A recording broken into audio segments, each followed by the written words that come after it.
Es muy impresionante, Alejandro, porque el robot tenía una visión más precisa que la mía sobre la confluencia de los trabajos de ustedes. Dice que yo pregunto que hay en común la línea de los dos, si es más complementar o lo que hay. Dice que Alejandro and Sergio are both prominent figures in the field of urban planning and cities development in their respective countries, Colombia and Brazil. They have contributed significantly to the evolution of the urbanism and built environment in their countries. Y dice que la abordaje de planeamiento que usan las habilidades de arquitectura, urbanismo y paisajismo de design tienen creado una capacidad única y distinta de los espacios urbanos que reflejan un abordaje cultural, social e histórica de las identidades de la ciudad. Bueno, es impresionante porque es como 4 páginas que escriben sobre los trabajos de los dos, analizando y comparando. Es muy interesante. Es difícil se tener una otra fuente de consulta así para los lay people, como somos nosotros. Entonces, cuando empezamos a hablar sobre ese diálogo hoy, era un poco porque uno de nuestros colegas, Anthony Ling, tiene una iniciativa que se llama Caos Planeado. Es muy importante, sobre todo para jóvenes arquitectos, urbanistas, personas preocupadas con la ciudad. Anthony hizo una entrevista con Sergio. Yo no conocía él. Yo no conocía por falta mía. Cuando otras personas del grupo decían, no, Sergio es una persona decisiva en el urbanismo de Brasil, nos ha dicho que la contribución con el proyecto Favela Barrio es internacionalmente conocida y que tenía algunas cosas que ver con lo que ocurrió en Medellín. Entonces, tenemos la idea de invitar a vos, Tomás. Hizo ese favor para nosotros. La idea es que proyectos que son de buen senso, como es el Favela Barrio, están en el momento propio en Brasil, cuando precisamos reinventar todas las políticas públicas. Desafortunadamente, tal vez, las ideas que tenemos ahora en el gobierno que ayudamos a elegir son ideas ainda muy conservadoras. Están en torno de un proyecto que debes conocer de Mi Casa, Mi Vida. Y nosotros hacemos que tenemos que discutir las iniciativas de poner nuevos aires en esas posiciones de política pública en la ciudad. Y la buena noticia es que tenemos unas referencias acá en Brasil, como tenemos referencias en países próximos de nosotros, como es el caso de Colombia. Entonces, lo que, para empezar por el final de esta conversa, lo que tenemos en mira es que si pudiésemos tener una tesis que podemos proponer para el nuevo gobierno como línea maestra para encarar las ciudades como constructos sociales sobre el cual se puede poner una mirada innovadora, la oportunidad es ahora. Una noticia más, en el 10 de abril vamos a tener la evaluación de los 100 días del gobierno. Antes de la elección del gobierno, nosotros presentamos una agenda que se llama Agenda Inadiable para el entonces candidato y ahora presidente Lula. Y ahora nos queremos volver a la agenda volver con ideas que son compatibles con la situación de que tenemos un gobierno democráticamente electo y que ha sido elegido con nuestro apoyo. Entonces, ese es el contexto mayor, Alejandro. Yo pediría que Tomás introduciese el perfil de Alejandro y luego le pase la palabra, por favor, a Tomás. Tá ótimo, E Zé. perdão por ele portunhol, perdão. Eu não vou me arriscar, vou falar em português com o Alejandro, a gente já se comunica bem, assim, né? Alejandro vem muito ao Brasil, enfim. Bom, eu acho que rapidamente, enfim, o Alejandro é arquiteto urbanista, né? Ele teve no grupo, né? Que, enfim, conceituou e depois executou o Programa de Urbanismo Social de Medellín através da EDU, né? Que era a Empresa de Desenvolvimento Urbano de Medellín, né? Enfim, hoje não pode esquecer que Medellín foi a cidade mais violenta do mundo, né? Com todos os problemas, inclusive, muito similares a outras várias cidades que nós vemos hoje no Brasil, mas, claro, com índices de homicídio absolutamente incomparáveis, né? Na altura, chegavam a 380 homicídios por 100 mil habitantes, que é uma marca, cidade mais violenta no Brasil tem em torno de 120, 140 cidades do Pará, da Amazônia, que são as cidades mais com mais problemas nesse quesito. Então, enfim, acho que é um trabalho importante de uma construção da sociedade, o Alejandro seguramente vai mencionar isso, e que se desdobrou exatamente num órgão de governo muito único, né, que é a EDU, a Empresa de Desenvolvimento Urbano de Medellín, porque ela concilia uma série de atribuições e, de certa forma, uma multissetorialidade, que é um dos problemas, né, que o Zeca já mencionou aqui, né, nessa dificuldade que nós temos de transformação das políticas públicas, e hoje ele está na Urban e a FIT, né, desenvolvendo exatamente esses centros de estudos urbanos de uma maneira muito transversal e sempre muito sofisticada. Eu acho que eu tenho tido o privilégio aí de conviver com a Colômbia e de conviver com esses projetos. Estou vendo aqui, né, o Pedro Henrique de Cristo, o Ricardo Balesteri, secretário do Programa das Usinas da Paz do Pará. Ricardo, seja bem-vindo, né? Um trabalho incrível. Foi ele também o formulador, agora, enfim, está de saída. Mas é que a gente aprende muito com a experiência de Medellín, com a experiência da Colômbia, com alguns pontos extremamente importantes, que é o olhar realmente focado no cidadão, as questões extremamente importantes, sempre entendendo qual é a necessidade do cidadão, e o desenho da política pública, pensando a multissetorialidade e a convergência no território, que é uma das questões que a gente sente muita dificuldade. Nós temos uma parceria hoje junto ao INSPER, eu coordeno o Laboratório Arquifuturo de Cidades do INSPER, e o Alejandro, né, junto com a equipe da FITURBA, né, Juan Sebastián, Carlos Mário Rodrigues, temos uma pós-graduação em urbanismo social, lato sensu, e que temos aí a contribuição super importante e valorosa deles. Então, Alejandro, muito obrigado pelo teu tempo. Além disso, ele é professor na Universidade de Tóquio, na Universidade na Tec de Monterrey e Harvard também, né, Alejandro? Você continua, então, enfim, realmente é um privilégio poder contar. E, Alejandro, muito obrigado pelo teu tempo aqui conosco. E, Zeca, obrigado pelo convite também. Esse debate fundamental aí, junto com outro craque, que é o Sérgio Magalhães, é um desses nossos heróis do urbanismo nacional. Tomás, muchas gracias.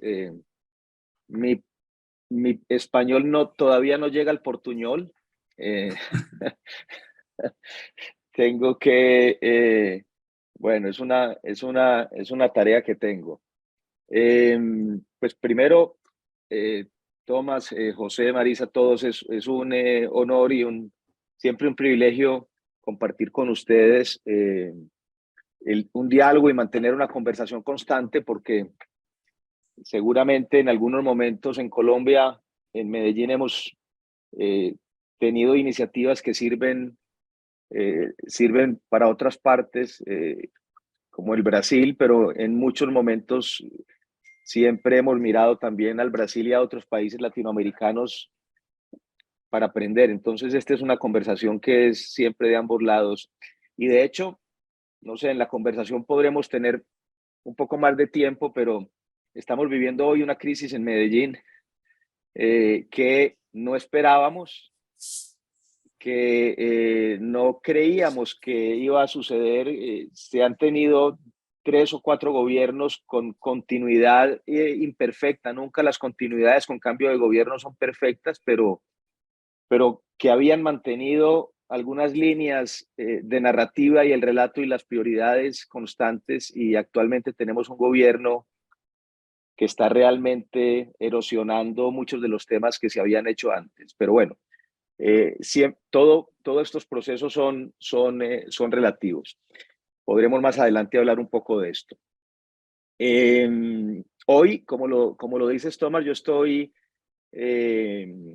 tengo una vinculación con el Tecnológico de Monterrey. Estamos creando allí el Centro para el Futuro de las Ciudades, con una ambición realmente muy importante de seguir conectando de alguna manera iniciativas, ideas, sobre todo las universidades y el pensamiento con la acción. Y más adelante será seguramente un espacio también desde el cual podremos hacer muchas alianzas con ustedes. Efectivamente hemos tenido una relación desde hace tiempo atrás por el proceso de Medellín y con el Centro Urban, el centro que fundamos en Medellín, el Centro de Estudios Urbanos Ambientales en la Universidad de AFIT. Y para nosotros también es un honor compartir o apoyar la especialización del INSPER con el apoyo de Arfuturo en el urbanismo social.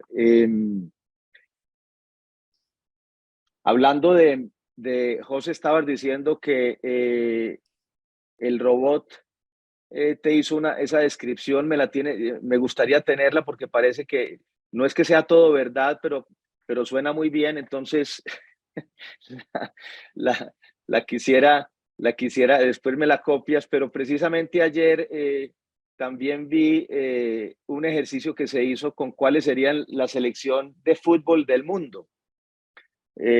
Por el chat GDP, y bueno, tenía 2 jugadores brasileños apenas, pero los otros están muy bien seleccionados. Después les paso también a ustedes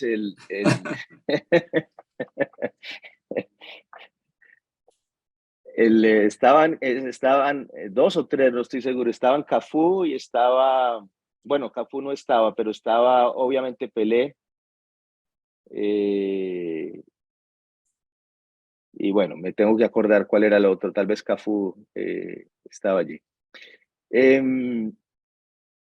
Ayer estuvimos nosotros precisamente, Medellín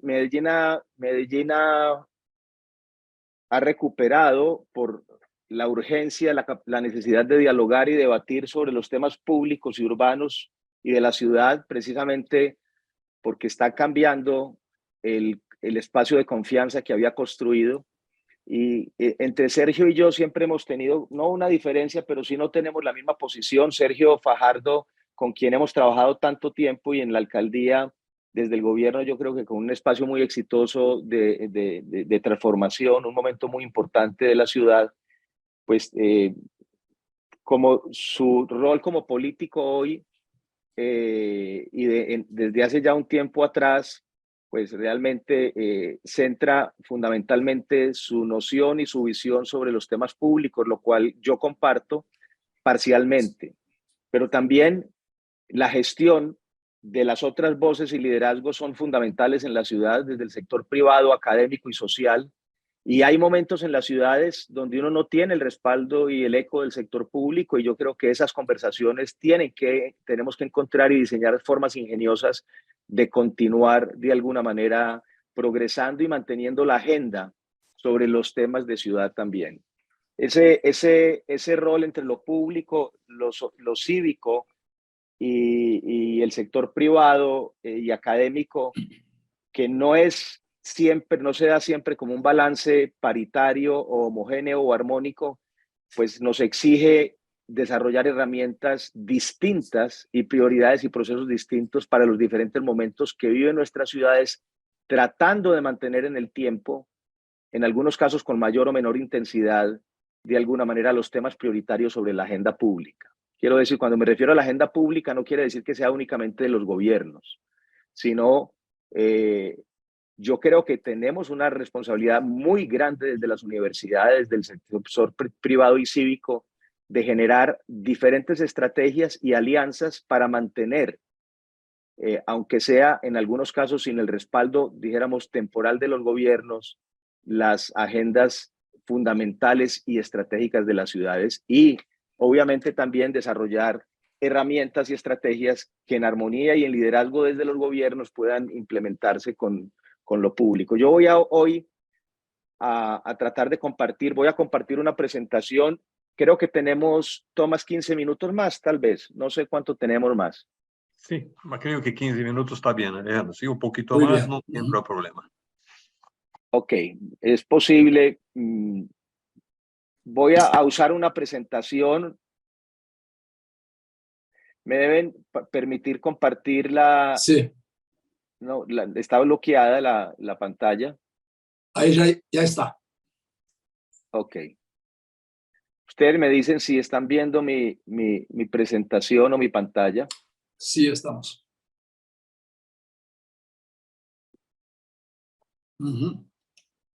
Ok.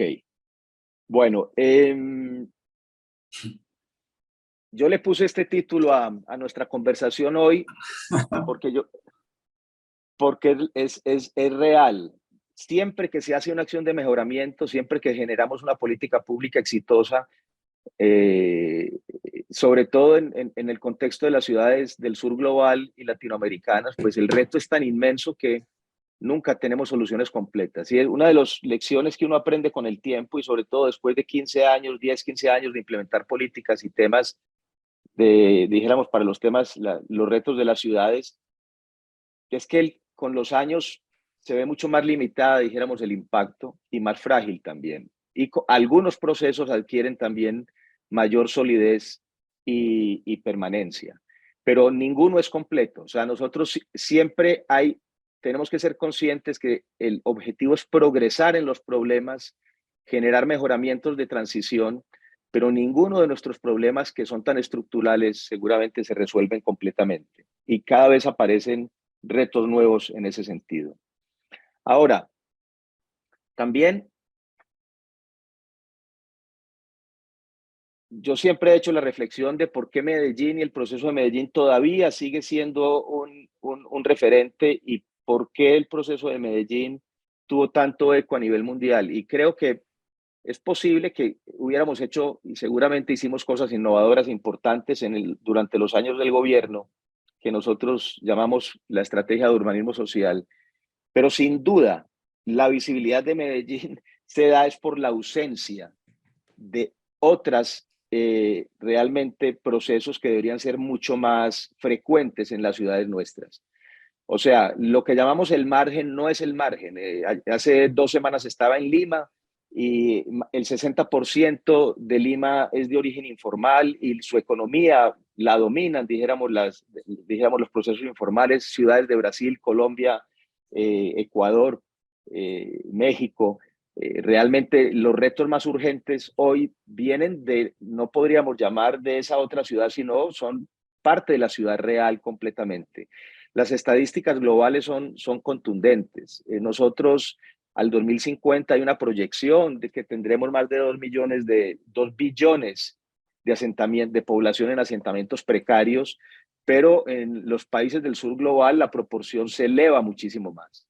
Entonces, realmente la pregunta que nos debemos hacer es ¿por qué es tan ausente en las decisiones públicas, en los tomadores de decisiones, en lo que ustedes están haciendo en este momento, de alguna manera desde el liderazgo que están teniendo desde Brasil en poner estos temas prioritarios en la agenda? Lo extraño es que deberían ser mucho más comunes, deberíamos equivocarnos mucho más, pero también tener éxitos más frecuentes. Nosotros, como lo dijo Tomás, aprendimos, o José en su introducción, sin ninguna duda, hace ya bastantes años el proceso de favela barrio para nosotros fue muy importante. También los procesos de mejoramiento, dijéramos, a los barrios que fueron informales en España, fue una política que se implementó en Barcelona y en otras ciudades, nos sirvieron mucho, pero también los procesos de Bogotá fueron anteriores a Medellín en relación con sobre todo la gestión del alcalde Antanas Mocus, con toda una transformación del relato a partir de la cultura. Fue importantísimo para el proceso que vino en Medellín después. De hecho, Sergio Fajardo y Mocus son personas que han tenido una relación muy estrecha por muchos años. Y posteriormente vino el primer gobierno de Enrique Peñalosa, que hizo realmente un aporte muy importante, conectando y aprendizajes con Curitiba, con todo el tema de transporte, los BRT, etcétera, etcétera. Siempre ese diálogo de cruce es muy importante. Medellín, la imagen de Medellín no es muy distinta a otras ciudades. Nosotros tuvimos en los años 80 y 90 una situación que Colombia no es que la hubiéramos superado hoy como no lo ha superado Brasil, pero la realidad de los 80 y los 90 fue absolutamente dramática. Las calles de Medellín, perdimos el espacio público. Esta es una foto del 2002. Era imposible salir después de las 5 de la tarde. El tema de los secuestros y las muertes, realmente perdimos el espacio de la ciudad. Y el reto, y esta es una reflexión que ha originado y que origina prácticamente todo el trabajo nuestro desde esa época, y no solo en el gobierno, sino el trabajo que estamos haciendo desde Urban y en el centro también, que estamos empezando en México. La fotografía de mano izquierda es la Comuna 13, es un sector histórico en Medellín que históricamente ha sido muy violento, o que ha tenido problemas, pero más de inequidad, ha tenido una migración muy fuerte del occidente colombiano, pero presenta esta fricción que se presenta, esta frontera que es común en muchas ciudades nuestras, entre la ciudad formal, los procesos de economía de alguna manera más establecidos, instituciones, corporaciones, etcétera, y la parte de la población que está al margen o está por fuera de esos procesos. Y realmente el reto, que es infinito, quiero decir, no lo vamos a terminar, pero sí podemos empezar a transformarlo y sobre todo reducir el gap. El tema no es solucionar e igualar a todo el mundo, pero sí reducir las distancias, y sobre todo las distancias que separan a la formación, a las generaciones jóvenes, de sus oportunidades. Es como construir oportunidades para que esa línea amarilla deje de ser un muro y se convierta también en un espacio de intercambio distinto. En ese sentido, en Medellín nosotros entramos, no voy a explicarlo acá, pero la estrategia del gobierno de Sergio Fajardo en su momento tenía que ver con temas de educación y cultura, como los programas fundamentales con los cuales queríamos realmente responder a ese momento de violencia, y de alguna manera activar la ciudad con nuevos puntos de encuentro, con nuevos equipamientos cívicos, pero muy importante, reconectando y rompiendo las fronteras físicas y mentales que Medellín tenía. O sea que más que hacer mejoramientos en zonas marginales y transformaciones que también se han hecho, era identificar esa gran cantidad de fronteras físicas y mentales para generar nuevas conexiones, oportunidades, sistemas de transporte público, equipamientos públicos localizados estratégicamente para generar realmente una oportunidad de intercambio mayor. Cómo acelerar el intercambio y las posibilidades de la sociedad. Y en ese sentido, este es un plano o una imagen del principio de esos procesos, donde señalábamos 5 áreas estratégicas, donde los sistemas de transporte por cable, que eran nuevos en nuestra ciudad, y los entendimos como integrados al metro. Esto es una diferencia, por lo menos con el cable del complejo de Alemão. Cuando yo lo visité, siempre me pareció que había un problema estructural muy grande, porque un sistema de transporte primero es un sistema de transporte y tiene que estar conectado al sistema integrado, y tiene que ser más barato para la comunidad y tiene que llevarlo a más partes. En ese sentido, dijéramos, los sistemas de transporte se convirtieron como en magnetos de esas áreas de proyectos urbanos integrales, donde se desarrollamos una serie de estrategias que en su momento llamamos urbanismo social. Yo voy a pasar rápidamente, no voy a explicarla con detenimiento, después tendremos espacio de explicar más cosas. Pero era esa idea de localizar en sectores estratégicos, porque no podíamos transformar Medellín en todas sus partes, pero sí podíamos focalizar donde 4 o 5 años una confluencia y una articulación de inversiones y acciones de transporte público, vivienda, nuevos programas de educación, etcétera, y trabajando en esos paradigmas, en esos lugares de frontera, tratando de generar proyectos piloto de los cuales aprendiéramos. Este es uno de esos ejemplos de una zona marginal muy crítica al lado del Metrocable, que era una quebrada, un stream, dijéramos una cuenca de agua de una informalidad del 90%, y allí se desarrolla un proyecto que combina recursos nacionales de vivienda, con recursos locales de subsidios para vivienda, con recursos para solucionar el tema de riesgo ambiental, con temas de infraestructura y espacio público, y no voy a explicarlo en detalle, pero el propósito era incorporar y generar una condición de hábitat a una comunidad, no reubicándola en la periferia de la ciudad, sino en el mismo lugar para que mantuvieran sus lazos sociales y de alguna manera económicos. Este proyecto fue un éxito, pero les dejo la pregunta, pero ha sido imposible repetirlo igual después de tantos años. Quiero decir, nosotros pensamos que íbamos a abrir una puerta para implementar una solución que se requería en la ciudad y se requiere hoy en día, pero por razones que puedo explicar más adelante, no se ha podido repetir igual de mejoramiento en muchos lugares de la ciudad. Este tema de transformación urbana y de espacio público fue muy importante, pero hay que entender que estos proyectos urbanos integrales dentro de la estrategia de urbanismo social combinan un tema de infraestructuras y de servicios de espacio público, vivienda, hábitat, de diferentes escalas, simultáneo con nuevos modelos de gestión, de participación y dijéramos de creatividad en el gobierno en relación con programas de emprendimiento, cultura y educación. Varios de estos proyectos urbanos integrales se desarrollaron no completamente, no han seguido desarrollándose en la ciudad en los últimos gobiernos integralmente. Los últimos gobiernos de la ciudad han seguido algunos de ellos con estrategias muy interesantes, pero llamémoslo más como acciones individuales sobre colegios, sobre equipamientos. El proyecto que ha hecho EPM de transformar los tanques de agua, EPM, que es la compañía, dijéramos, de energía, acueducto y alcantarillado, que ha sido parte de la historia de Medellín muy importante. Un proyecto muy importante de las UAR, las unidades de vida articulada, pues es un proyecto puntal de equipamientos y de transformación de estos espacios. Pero la gran innovación en el gobierno de Sergio requería realmente una decisión, una articulación política muy especial desde arriba y una articulación de las diferentes secretarías para poder hacer una acción simultánea encadenada de proyectos, pequeños mejoramientos al frente de las casas, escalinatas, espacios públicos, con programas de educación y mejoramientos de las escuelas y los colegios, con transporte público, en una secuencia que fuera transformando el espacio de forma encadenada en el tiempo. Esa acción integral, que yo creo que ha sido lo más innovador del modelo de este gobierno, dijéramos, de los gobiernos de Sergio Fajardo y Alonso Salazar, pues ha sido muy difícil de replicar, no solo en Medellín, sino en otras ciudades en las que nosotros hemos colaborado.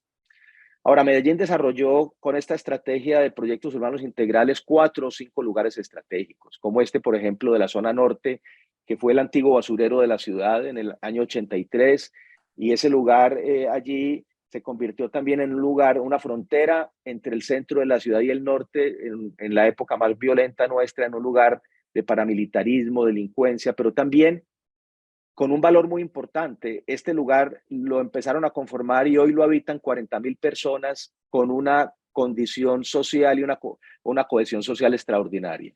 Ahí en ese lugar de Moravia se han hecho y se han desarrollado una serie de programas muy interesantes y que está al lado de estas intervenciones, llamémoslo de escala mayor. Al lado de Moravia se abre el jardín botánico, se construye la fiesta del libro, que es el evento más importante de la ciudad cada año, se hace el Museo de Ciencia y Tecnología, se localiza la estación de metro. Ustedes ven el barrio de Moravia en la foto de la derecha, mano derecha, esa pequeña esquina de ahí, ese era el antiguo basurero de la ciudad. Pero siguiendo esta idea que les comenté yo de localizar en esas fronteras, en esos lugares de frontera que conecten estos procesos de mejoramiento integral y mejoramiento social con nuevas facilidades metropolitanas como el Parque del Jardín Botánico, como el Museo de Ciencia y Tecnología y como la estación de metro, tratando de conectar con nuevos eventos. Este evento se inventó, no es una feria del libro, es una fiesta porque todos estos lugares abren las puertas y usan la calle como punto de conexión entre todas las personas que vienen de la ciudad y los habitantes de este lugar. Fueron muy importantes. Esa es una mirada rápida del proceso que tuvimos en el gobierno de la ciudad. Cuando terminamos en el gobierno, nosotros, yo personalmente seguí con la pregunta, dijimos, es muy importante fundar un espacio que conecte la academia con los gobiernos y los territorios, y que esos procesos de aprendizaje y de reacción no sean principalmente de investigación, sino que aprendan de la realidad de los territorios y ayuden a transformar los territorios, y desde esos proyectos reales, de alguna manera se deriven procesos de formación. Y aquí surge la idea de URBAM, que es nuestro Centro de Estudios Urbanos y Ambientales. Con URBAM queremos también, y quisimos en su momento, seguir investigando, aliados en este caso con el grupo de investigación de Christian Wertmann, que estaba en la Universidad de Harvard en ese momento y hoy está en la Universidad de Hannover. Uno de los ejemplos, no es el único trabajo que hemos hecho en URBAM, es, bueno, la ciudad ha aprendido a mejorar algunas de las zonas marginales que ya están consolidadas, pero cómo solucionar y enfrentar el proceso activo de ocupación informal que se da en las periferias de las ciudades, que está muy nuevo y que no se soluciona a través de infraestructuras, ni transporte público, ni equipamientos, porque aceleraría la ocupación. Entonces, en ese momento quisimos proponerle al gobierno. Llevamos 10 años trabajando en diferentes iniciativas de estas, no voy a contar de forma precisa lo que hemos avanzado, pero cómo generar una estrategia alternativa distinta a la infraestructuralización, a generar procesos de transporte público y infraestructura dura, sino generar soluciones con las comunidades, con organizaciones y con el gobierno de cómo contener la ocupación informal, cómo solucionar y generar una estrategia de soluciones basadas en la naturaleza que reduzca el riesgo y que permita generar una agenda común compartida entre los habitantes, los actores del territorio, las instituciones y el gobierno, para tratar de alguna manera de contener y de solucionar este proceso de ocupación en riesgo. Propusimos 5 proyectos piloto, cada uno planteado con fases muy precisas. No voy a explicarlos aquí. Y hemos conseguido recursos para hacer uno de los pilotos. Estamos concluyendo un proceso de 3 años para el número 1, que es un sistema de alarmas con nuevas tecnologías y apps trabajados con las comunidades para generar zonas seguras.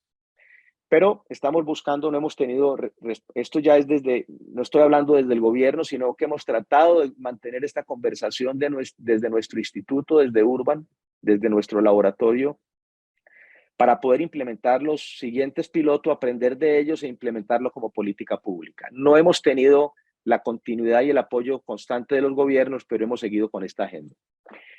Pero sobre esta experiencia, tal vez lo más importante es que se logró consolidar un proceso pedagógico con las comunidades y surgieron una serie de líderes como Fernando Zapata, que terminó estudiando en nuestra maestría, es profesor hoy de nuestra maestría, y varios de los líderes son aliados nuestros, y ellos con este proceso de aprendizaje de 8 años, de alguna manera de este proceso, implementaron la Escuela de Barrios de Ladera, precisamente para generar un proceso pedagógico en las comunidades de sus barrios y los otros barrios de la ciudad, dando soluciones desde el territorio.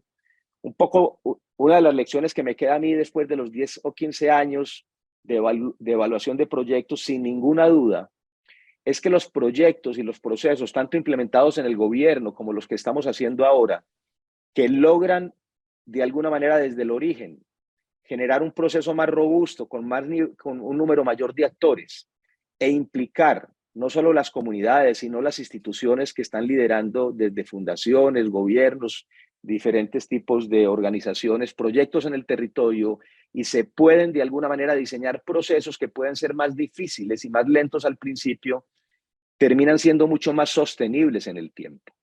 Quiere decir, si yo tomo una fotografía de los proyectos más exitosos de la ciudad, sin ninguna duda, los que han tenido mayor continuidad, aunque cambian los gobiernos, son aquellos que se fundaron en un principio de forma más inteligente, con una agenda más estratégica y menos verticales. Esa es una lección de Medellín muy importante que nos debería llevar, dijéramos, a aprender a diseñar esos procesos desde el principio. Ahora, para concluir, simplemente lo pongo como inquietud, porque el proceso de la ciudad es dinámico y el proceso y el aprendizaje de la ciudad cada vez nos pone retos nuevos y mayores. La foto del 2018 en el lugar de Moravia, que la foto del 83 muestra, fue un proceso extraordinario de trabajo con las comunidades de reubicación de viviendas, porque eran zonas en riesgo en ese cerro que era un antiguo basurero. Se logró generar todo un tema de huertas urbanas colectivas y un tema de protección a este lugar, convirtiéndolo en un parque y en un lugar extraordinario. Pero pasa en el 2022 y en el 2021 que viene la crisis del COVID, y pasa que llega un gobierno completamente frágil que descuida todos estos procesos, y ese cerro que estaba en el 2018 con un proceso heroico se vuelve a ocupar en el 2022. Otro reto que aparece en la ciudad, que es muy importante,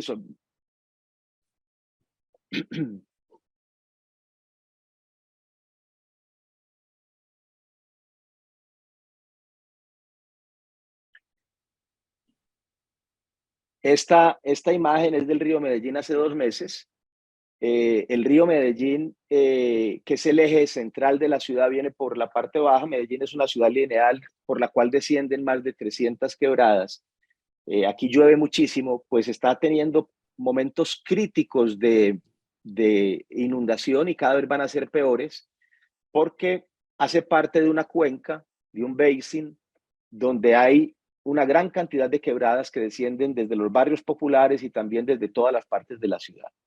Entonces aquí el río Medellín está retratando un problema que no se va a solucionar desde el río, desde el cauce del río, sino desde muchos de estos procesos que les mostré anteriormente, de cómo restaurar, generar soluciones basadas en la naturaleza, proyectos que combinen la acción climática, los temas ambientales, los temas de justicia ambiental, más sistémicos, que sean gradualmente desarrollados en la ciudad y que puedan de alguna manera solucionar problemas estructurales. Dicho de otra forma hay formas de atacar y desarrollar de alguna manera problemas como este, que es un problema de un sistema mayor, a partir de una agenda que debe ser un relato en la ciudad colectiva con regulación, normas y procesos de resiliencia urbana y de inclusión social, que en el mediano y largo plazo pues van a terminar solucionándonos de alguna manera estas situaciones. Este es un proyecto que se hizo en la ciudad de Medellín, muy exitoso, que es en un tramo de la ciudad, Parques del Río. Aquí hay 2 autopistas que rodean la ciudad, pero este proyecto se hizo anteriormente a esa inundación. Y la ciudad tiene que seguir recuperando el eje del río con proyectos como este, pero no va a ser factible seguir con proyectos como este si no trabajamos todo el tema de justicia ambiental y el sistema urbano que está recorriendo los barrios y todas las cuencas de las quebradas, porque si no, cada vez vamos a tener más inundaciones. Entonces, básicamente, yo quería concluir con algunas de esas reflexiones y básicamente algunas de esas preguntas también, donde quería dejar un poco esa idea de que las transformaciones, para ser sostenibles, tienen que mantener una conversación en el mediano y largo plazo, con momentos puntuales de intervención y proyectos puntuales que pueden venir del gobierno, pero con periodos que deben mantener de alguna manera las estrategias y la innovación de forma continua, pero más importante aún, con el diseño de procesos y proyectos que deban incorporar los actores del territorio y las instituciones que están actuando sobre los territorios como aliados fundamentales que puedan expandir y puedan darle continuidad a esas estrategias. Dicho eso, también la segunda idea es que este es un viaje infinito, es un viaje sin fin que requiere una acción constante, y que el reto de nuestras ciudades es el prioritario desde el punto de vista de la inclusión social, y yo creo que todos tenemos un compromiso en él muy importante. Muchas gracias. Muchísimas gracias, Alejandro. Nosotros tenemos algunos compañeros aquí que que trabajan en la área de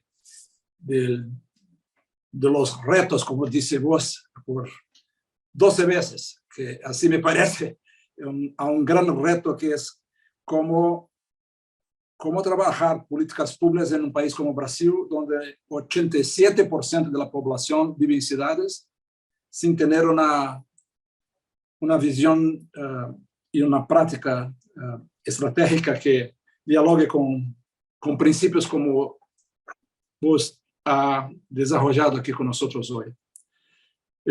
Yo sugiero que Tomás haga la primera pregunta para Alejandro. Después tenemos Anthony. Yo he mencionado que Anthony es el creador del Caos Planeado, que es una iniciativa muy importante que reúne muchas personas como él, de su generación, que tiene preocupaciones como suyas con la ciudad. Pienso que David también va a hacer una intervención y después volvemos a Alejandro y abrimos la palabra para otras personas si tenemos un poco más de tiempo. Tenemos 45 minutos todavía. Por favor, Tomás. Obrigado, Zeca. Obrigado. Alejandro, é sempre bom te ouvir. E eu queria te fazer uma pergunta. Nós estamos vivendo aqui de novo no Brasil, e não só no Brasil, na América Latina como um todo, um crescimento da violência exponencialmente. Exponencial, quer dizer, a gente está uma retomada aí pós-Covid dos índices de violência aumentando substantivamente. Como ficou essa questão em Medellín? Quer dizer, você já mostrou que, de fato, com essa nova gestão, né, da prefeitura de Medellín, que é menos ou do governo, né, de Medellín, que é menos afeito ao programa de urbanismo social. A gente já viu a questão enfim, da reocupação de lugares que já tinham sido, né, urbanizados, né, que esse é um drama constante que nós temos aqui, mas esses processos vêm sempre integrados com o programa de violência, porque temos ausência do Estado. A gente conhece que o domínio do território passa a ser feito por organizações do crime, organizadas do crime. Então, como é que ficou essa questão da violência hoje em Medellín? Há uma retomada também ou isso está mais controlado? Sí, Tomás, el tema de la violencia, me pones una pregunta imposible. Imposible que nosotros la resolvamos del todo, pero a ver, na realidade... Só uma questão, só um ponto, talvez seria quando a gente também fala muito da violência, mas também tem muito da ocupação territorial pelas organizações, que esse é um problema para a gente aqui muito sério em alguns lugares. Correcto, no. Sí, pero iba a tratar de dar un contexto breve para responder tu pregunta. Ustedes, pues, todos sabemos que las fuerzas ilegales, sobre todo el narcotráfico, que han producido esta violencia tan dramática, fuera de escala, pues hoy son estructuras que superan la escala de la ciudad, inclusive superan la escala de los países, ¿no? Son procesos que no dependen únicamente de una respuesta local. Lo que quiero decir es que hay una dinámica, de alguna manera, que no responde a situaciones específicas del territorio. Esa es una capa, no la única, pero es una capa. Ahora, Medellín ha pasado por varios momentos. Sin duda, el timing que tuvimos nosotros, porque las cosas son de timing también, Tomás. Hay momentos específicos en la historia que permiten hacer cierto tipo de acciones que si no se hubieran dado, dijéramos, simultáneamente, hubiera sido muy difícil que se produjeran. En Medellín, después de los años 80 y 90, los años 90 fueron un proceso muy importante, donde una gran cantidad de líderes y de organizaciones empezaron a pensar y a discutir sobre cómo salir de ese momento oscuro.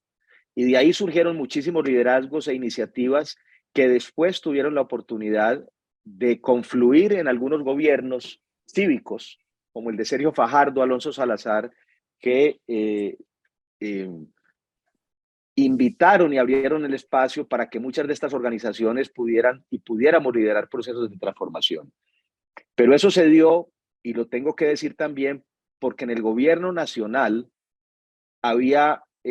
estaba de alguna manera el gobierno de la seguridad democrática de Álvaro Uribe, que yo no lo comparto, quiero decir, no es mi ideología ni mi forma de ver de alguna manera este tema de solución, pero estaba implementando un proceso de amnistía con las estructuras ilegales del país.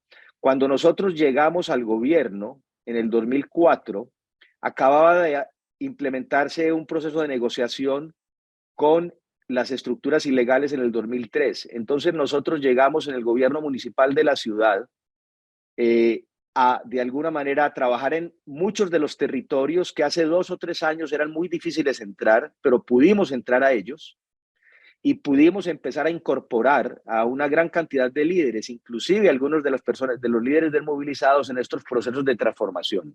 Lo que quiero decir es que hubo una crisis en ese momento muy grande de los años 80 y 90 que abrió el espacio para que un gobierno cívico llegara y ganara las elecciones en Medellín, pero también hubo un momento de alguna manera de un proceso de desmovilización que venía del gobierno nacional en ese momento, y eso se dio de forma simultánea con que llegó un liderazgo positivo que construyó confianza en la ciudad, porque pudo haber llegado otro liderazgo distinto, y eso nos permitió generar una dinámica importante.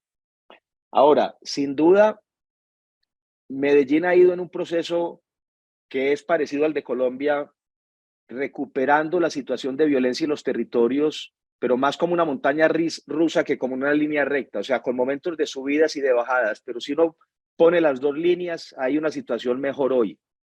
Pero nunca se ha solucionado del todo, y siempre ha habido una porción de control territorial de la ilegalidad en los barrios de Medellín. Eso nunca se ha ido.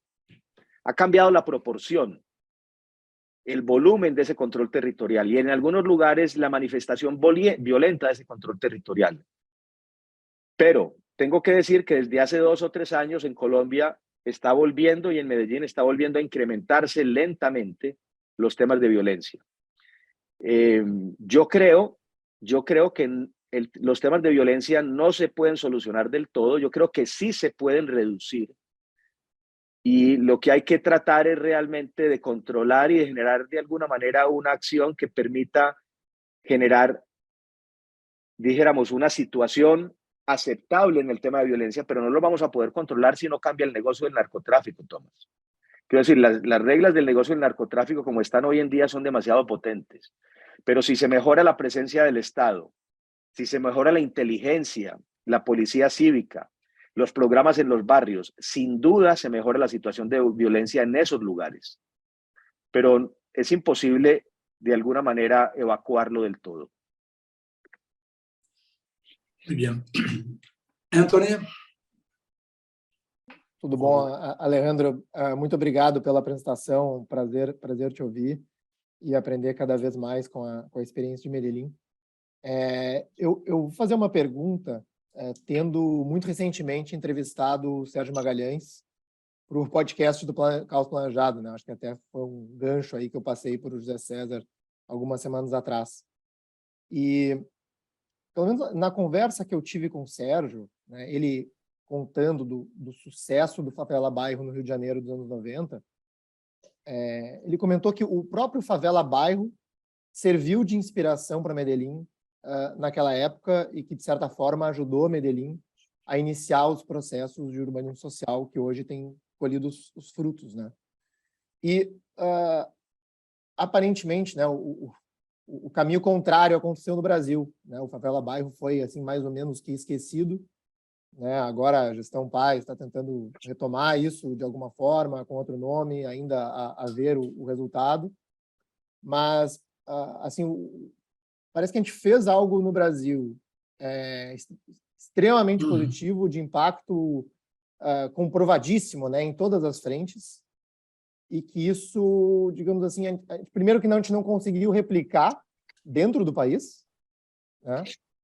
Mas pelo menos a gente conseguiu exportar, assim, querendo ou não, né, porque eu acho que foi mais uma importação colombiana do que uma exportação brasileira, né? E a minha pergunta para você é o seguinte, né, como foi esse processo de aprendizado, né, se você acompanhou, se você tem conhecimento, né, de como foi esse processo de aprendizado com o Rio de Janeiro, e o quanto você acha que esses modelos são replicáveis, né? Ou se não são, por que eles não são, né? E, em cima disso, né, no caso de Medellín, como que isso perdura ao longo do tempo, né? Você falou aí, bom, tem um certo esvaziamento do interesse, né? Mas puxa, a coisa parece ser sólida, né? Os bairros estão lá, estão funcionando, são seguros, né? As pessoas visitam, viraram pontos turísticos, enfim, tá em pé, né? Então, como que vocês conseguiram, digamos assim, segurar isso ao longo do tempo? Anthony, ya Várias antes perguntas, desculpa. Só pergunta difícil, Alejandro. No, pero me interesa mucho contestarlas, pero antes de contestarlas te hago una pregunta a ti. ¿Cómo esos lugares en los que el programa de Favela Barrio se hizo, cómo están hoy después de 20, 30 años? Estão melhores do que antes, com certeza, mas muita coisa, assim, por exemplo, a questão da segurança, né, a questão do domínio territorial, já não... Já se perdeu a presença do Estado em maioria desses lugares, né? O sea, que fueron importantes, pero dijéramos, el deterioro y el dominio territorial ha vuelto, dijéramos, a esos lugares. É indispensável, né, manter a presença do Estado, né, manter os investimentos, manter a assistência, os programas. Isso, a própria experiência de vocês mostra isso, né? Muy bien, ahí es el problema es la fragilidad de la continuidad, pero y de la presencia, y yo creo que sobre eso tenemos que innovar mucho. A ver, es cierto que el programa de Favela Barrio nos inspiró, ya voy a explicar en qué dimensión, pero igual que muchos de los proyectos de Medellín, si estamos viendo únicamente la infraestructura de espacio público y de equipamientos, es insuficiente. Quiero decir, también el tiempo demuestra que es insuficiente. Entonces en el proceso de Medellín, como igual que lo que ustedes están haciendo y lo que hacemos constantemente, pues seguramente nosotros nos nutrimos, quiero decir, nos enriquecimos de muchas experiencias.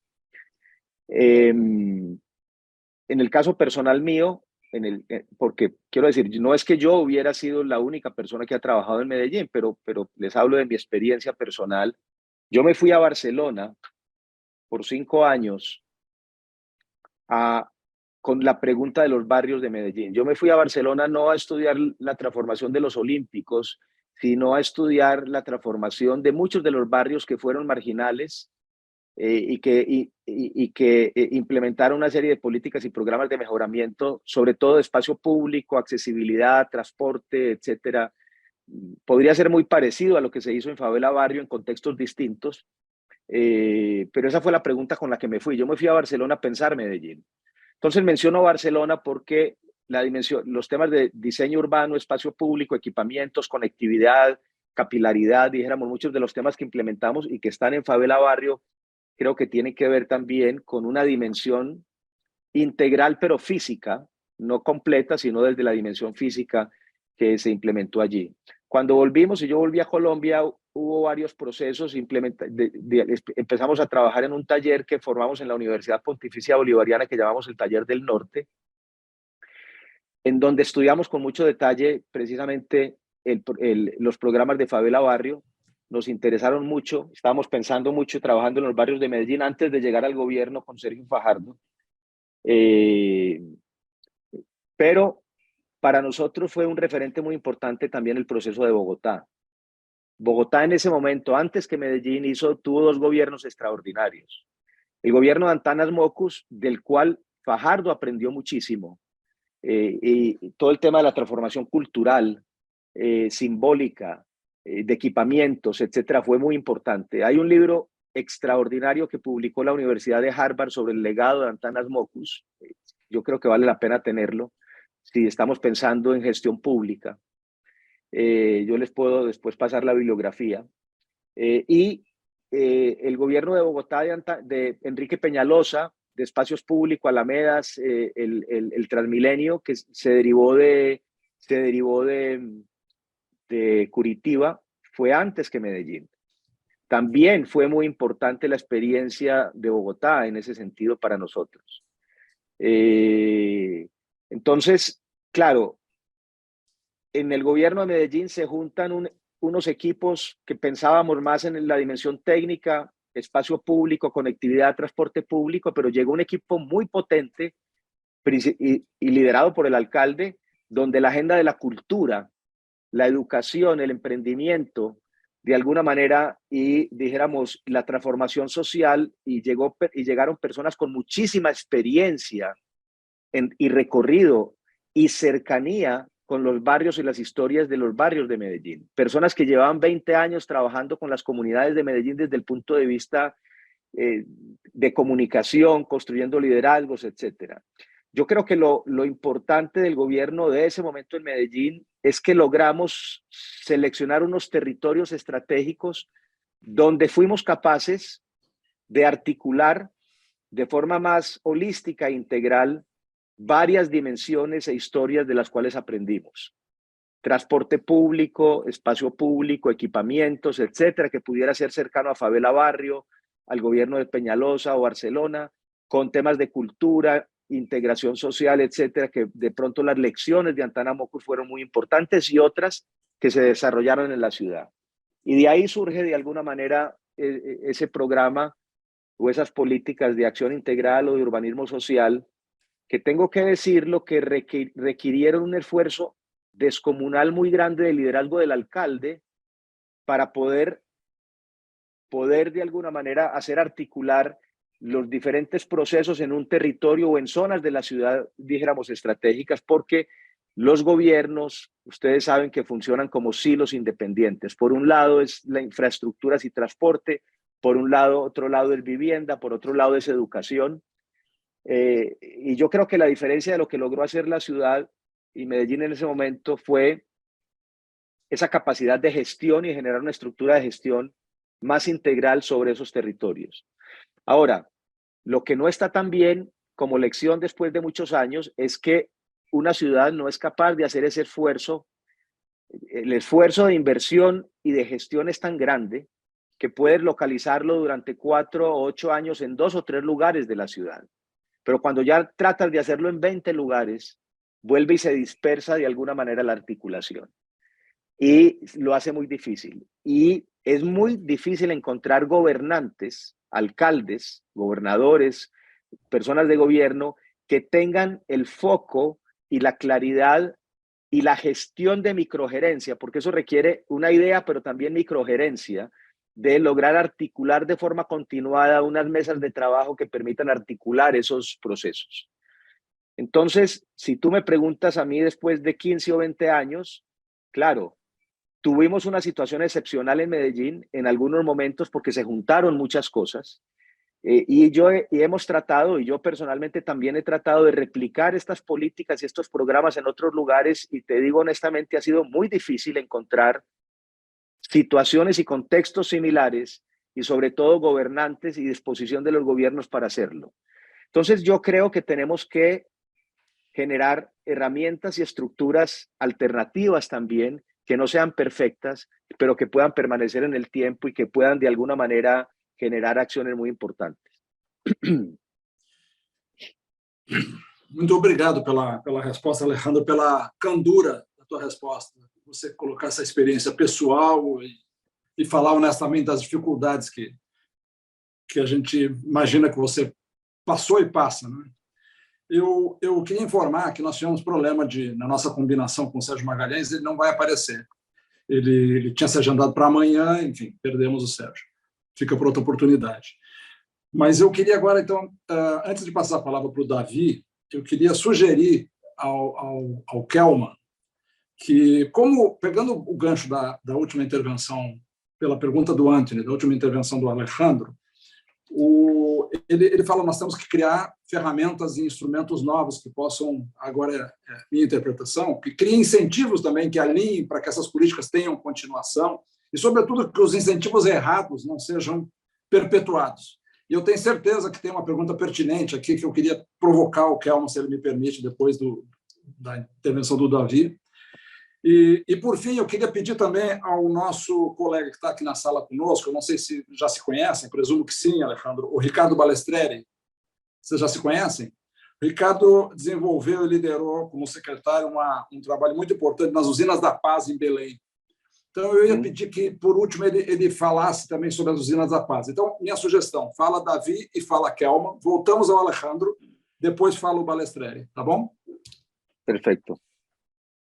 Bom, em primeiro lugar, eu queria indiretamente pedir desculpas pela ausência do Sérgio. Eu fui um pouco culpado, talvez, dessa confusão de datas, nós tivemos que mudar, e o Sérgio, acho que entendeu de uma maneira errônea, porque seria ontem, ou então nós propusemos anteontem ou amanhã, enfim, ou qualquer coisa do tipo, ele confundiu, enfim, lamento. O Sérgio, exploramos mais o Alejandro hoje, e depois deixamos o outro. Isso, só para dizer que o Sérgio teria como o nosso robô contou.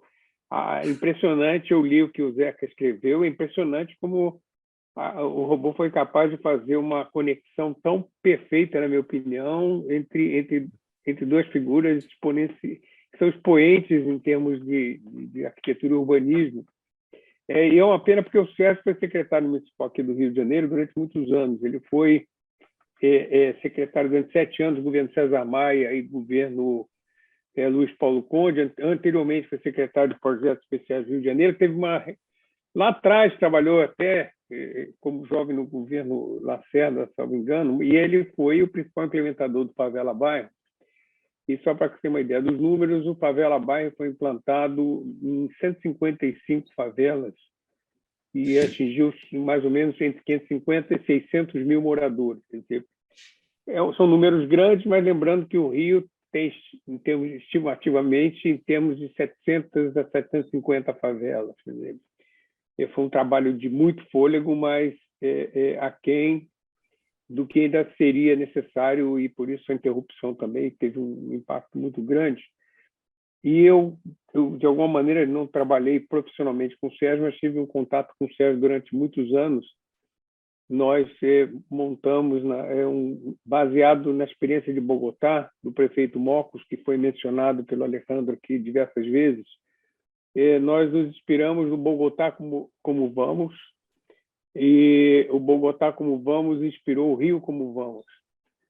E durante foram 10 anos, quase 12 anos, nós fizemos levantamentos de indicadores em onde nós não avaliávamos números, nós avaliávamos a percepção das pessoas sobre se melhorou ou piorou. E isso nos deu uma sensação de evolução da cidade muito importante, e alguns prefeitos, César Maia e o Eduardo Paes, usavam isso nas suas reuniões de secretários. Isso foi abandonado na gestão Crivella, e com isso houve o fim do Rio como vamos, porque sem a conexão com a municipalidade isso não avançou. Mas o que eu queria, de alguma maneira, o Tomás e o Antônio levantaram, mas eu queria só pontuar, talvez estendendo a pergunta ao Alejandro, é a questão, volto a insistir, da segurança que foi levantada aqui, porque o Favela Bairro foi no início dos anos 2000, e de lá para cá houve um fenômeno novo, além do recrudescimento, do fortalecimento do tráfico, como aconteceu em Medellín, o fenômeno da milícia. E a milícia, naquele momento do Favela Bairro, a milícia era muito incipiente, ela começou a aparecer, até foi elogiada na época pelo prefeito César Maia. Ela começou, então, no final dos anos 2000, no final dos anos 90, início dos anos 2000, e de lá para cá a situação se agravou, onde a milícia passou a ser o gestor, mais ou menos tomando conta de mais de 1 milhão de habitantes na cidade do Rio de Janeiro. Quem está falando do Rio hoje acompanha o noticiário, a cidade, principalmente a zona oeste do Rio de Janeiro, a gente sempre associa a favela ao morro, mas as grandes hoje concentrações estão no que a gente chama de comunidades, que não são morros, tipo Cidade de Deus, Curicica, onde, por exemplo, hoje, ontem e anteontem, houve tiroteios, escolas fecham, postos de saúde fecham, e fica muito difícil imaginar como qualquer tipo de intervenção, onde a polícia atirando e sendo revidada, onde o Estado poderia, de alguma maneira, ter algum tipo de atuação. Nós vivemos, mesmo que pontualmente, algumas regiões da cidade, eu diria quase um embrião de uma guerra civil. E uma questão que eu só levantaria, Alejandro, que teve muito a ver com Medellín também, é até que ponto a questão das drogas, da política de combate às drogas, aqui em português nós chamamos de enxugar gelo, pela sua total inutilidade. Todos os dias nós ligamos a rádio e vemos que a polícia invadiu o morro A, B ou C e prendeu não sei quantos quilos de drogas, etc. Mas é todo dia, é recorrente, há anos, e a situação só se agrava. E até que ponto uma questão, talvez, também na mudança da política de combate, não de combate, mas de como lidar com a questão das drogas, pode ter um impacto relevante na questão da implantação, porque aqui o Brasil é um país muito preconceituoso, evidentemente, nós somos atrasados em tudo, em relação à própria América Latina, em diversas questões de costumes, e pouco se discute a questão de uma política de drogas diferente, que leva a uma política de encarceramento diferente, que levaria a uma política de criação de, vamos dizer assim, de elementos à margem da sociedade. Como é que isso em Medellín, que foi uma cidade muito afetada por essa questão também das drogas, na sua opinião, como isso poderia ter um impacto na vida das pessoas, na transformação que você colocou aqui, e que poderia, na minha opinião, ter um impacto grande aqui também no Rio de Janeiro? Obrigado, Davi. Então, a gente segue direto para o Kelman. Pode ser, Kelman? Eu te fiz uma provocação sem te consultar. Só tem que abrir o microfone se você topar. Tá bom. Não, com prazer. Bom, Zeca, eu vou dar continuidade aqui, vamos dizer, a trilha do Davi. Eu também moro no Rio de Janeiro e na década de 2010 a 2012 eu fui presidente da Light, que é a companhia de eletricidade do Rio de Janeiro.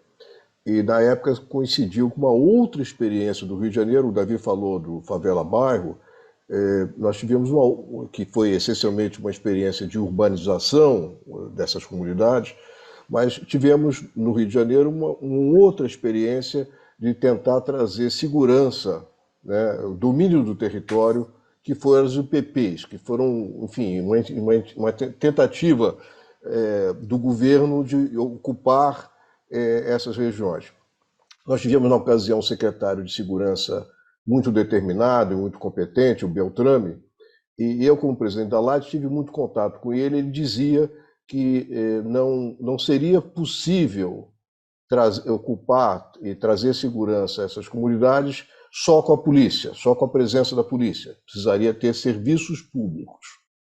E então a minha pergunta, enfim, a minha curiosidade sobre relação a Medellín em relação a serviços públicos. Eu começo então com a primeira comunidade em que se instalou essa segurança, que é a presença da polícia no território, que foi Dona Marta, é uma região aqui do Rio de Janeiro, perto de Botafogo, enfim, uma região urbanizada do Rio de Janeiro. Eu me lembro que existiam cerca de 1.500 famílias, das quais só 24 pagavam a conta de luz. Eu era presidente da companhia de eletricidade. 24 famílias de cerca de 1.500 pagavam a conta de eletricidade. E era um jogo de perde-perde, porque, digamos, o serviço, a energia elétrica era de péssima qualidade, toda hora interrompia, tal, porque não havia manutenção. Então, saímos de uma situação de perde-perde para uma situação de ganha-ganha, em que a comunidade passou a ter uma energia de boa qualidade e passou a pagar. Sucesso. Aí a questão é que, Alejandro, o que você falou antes que eu queria endereçar. Sucesso, quanto tempo demora esse sucesso?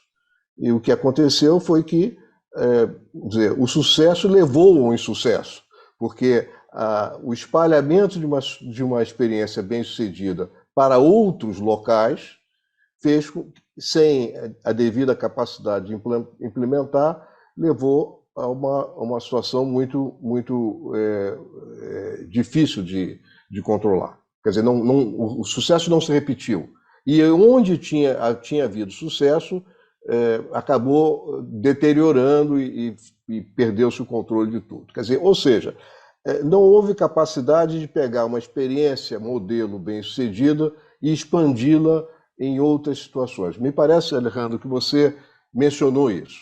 Então, na experiência que você não conseguiu reproduzir as condições favoráveis de Medellín em outras situações análogas. Então, meu questionamento é se você tem alguma recomendação. A primeira pergunta, se tem alguma recomendação, alguma ideia de como é que nós poderíamos fugir dessa armadilha do sucesso, levar ao insucesso pela impossibilidade de reprodução, né? Pela impossibilidade de não termos recursos humanos, capacidade de reproduzir em muitas comunidades o que dá certo em uma ou duas. Essa é a primeira pergunta. A segunda é se, na experiência de Medellín, os serviços públicos, eu quero dizer eletricidade, abastecimento de água, saneamento e drenagem, se eles, depois da intervenção urbana, melhoraram significativamente e se isso foi conservado. E sem abusar, a terceira pergunta é se nessas áreas o furto, seja de água ou de eletricidade, teve alguma mudança, se isso foi de alguma forma equacionado. Desculpe aqui, Zeca, você me passou a bola, eu já fiz 3 perguntas. Só não fez a que eu queria que você fizesse, aquela sobre a contratação do serviço. Mas tá bom. Depois eu tá falo. Bom. Então vamos à quarta pergunta. O poder público tem, no Brasil e na América Latina em geral... Antony, essa é importante, eu queria depois ouvir tua opinião, Antony, também. O serviço público no Brasil, o poder, os governo em qualquer escala, federal, estadual, municipal, no Brasil, tem a tendência de procurar a contratação de obras, quer dizer, fazem licitações para obras. E há muito motivação para que os políticos vão lá e inaugurem uma obra recente. Pode ser uma canalização, pode ser uma escola, pode ser uma estação de tratamento de esgoto, o que for. E a nossa experiência brasileira, mas tenho certeza que é latina, é que essas obras, essa infraestrutura não dura muito. Não tem previsão para manutenção e operação da infraestrutura. Então, nós temos no Brasil e na América Latina um cemitério de infraestrutura subutilizada, né? Uma solução simples para isso, me parece, mas queria ouvir a sua opinião, em vez de contratar a realização de obras, é pagar pelos resultados, contratar serviços. Se nós estamos preocupados em tratamento de esgoto, em vez de dar dinheiro para a construção de uma estação de tratamento de esgoto, ter um fluxo de caixa para pagar pelo resultado final, que é esgoto tratado, por exemplo. E vale para todos os serviços. Eu queria saber se, na sua experiência profissional, algo parecido nessa direção você poderia nos informar. Portanto, desculpe, foram 4 perguntas. Não, obrigado, Cláudio. Desculpe você. ¿Contesto ya? Sí, por favor. Bueno, primero tengo que decirles que mi experiencia es limitada, ¿no? Mi conocimiento es limitado. Ustedes me han preguntado de muchos temas, yo voy a darles mi opinión, pero yo tengo mayor dominio sobre unas áreas y conocimiento, no soy experto en todas. Entonces, quiero decir, la conversación y el diálogo que estamos teniendo hoy me trae a la mente un tema que lo hablo mucho con algunos colegas, especialmente con un amigo muy querido que se llama Christian Wertmann, que él es alemán y trabaja en el mundo muchos de estos temas sobre informalidad y sostenibilidad. Dirige un centro en la Universidad de Hannover. Y Christian siempre me comparte a mí un artículo, se me olvida el autor, que se llama Los problemas imposibles. Y entonces él describe el artículo, tengo que pasarles el autor, realmente lo que nos ayuda es a tener claro que hay muchos problemas o algunos problemas de diferentes complejidades y que en algunos problemas, cuando se juntan de alguna manera variables diversas, de que la solución de esos problemas no depende de una institución ni de un actor, y que tienen escalas múltiples y que se dan en el tiempos diferentes y que hay de alguna manera muchas realidades para solucionar esos problemas. Hay que entenderlos bien y situarse y enfocarse uno en algunos de esos aspectos para mejorarlos, pero que no debe pretender mejorarlos del todo porque es imposible. Dicho de otra forma, hay que identificar realmente cuáles son en esas acciones los temas más importantes y trabajar sobre ellos consistentemente con políticas y programas sin pretender que van a solucionar todo. Y agregarle otra política y otra agenda y otra política y otra agenda. Bueno, simplemente lo que yo creo y he aprendido es que en el diseño de estos procesos tiene uno que ser muy, llamémoslo, muy práctico y muy inteligente de diseñar agendas simultáneas con actores y aliados simultáneos que puedan desatar procesos simultáneos de soluciones, y algunas de esas recorridos o viajes van a resultar mejor que otros, y la realidad y los aliados van a ir apareciendo en algunos mejor que en otros, y terminará construyéndose una historia que a veces uno no tiene la idea desde el principio, pero la dinámica real de los recursos, las instituciones y los procesos pues terminan de alguna manera generando una ecología o un proceso más positivo. Yo sí creo que nosotros tenemos que innovar mucho en las formas de gestión y gobierno, siendo mucho más inteligentes y menos ideales. Los planificadores y las personas que trabajamos o hemos trabajado en el gobierno pensamos tener imágenes finales absolutas y procesos que dijéramos que incluyan a todos los actores y a todas las dinámicas. Y yo lo que creo es que tenemos que ser mucho más prácticos e inteligentes de generar una curaduría y una identificación de cuáles son las realidades positivas, recursos que existen en esos territorios o los intereses que uno puede conectar, adicionándole y agregándole nuevas dinámicas y desatando una estrategia más abierta. Quiero decir, con diferentes agendas para solucionar esos problemas. Sobre el tema de los servicios públicos, la historia en Medellín es un poco distinta porque Medellín es propietaria, la ciudad de Medellín es propietaria, quiere decir, tiene la empresa de energía, acueducto y alcantarillado, gas y basuras más grande de Colombia, y es una multilatina, o sea, tiene una escala latinoamericana, es pública y pertenece al municipio de Medellín. Muchos de los proyectos que se han hecho en esta ciudad, tienen que ver con de alguna manera, la gestión, que ha sido realmente extraordinaria. Ahora está teniendo algunos problemas, vuelvo y repito, ya les dije al principio que en los últimos 2 años estamos teniendo un problema que no esperábamos en el gobierno de la ciudad, pero históricamente, durante los últimos 40 o 50 años, EPM, la empresa de servicios públicos, ha sido un eje extraordinario del progreso de la ciudad. Y el 30%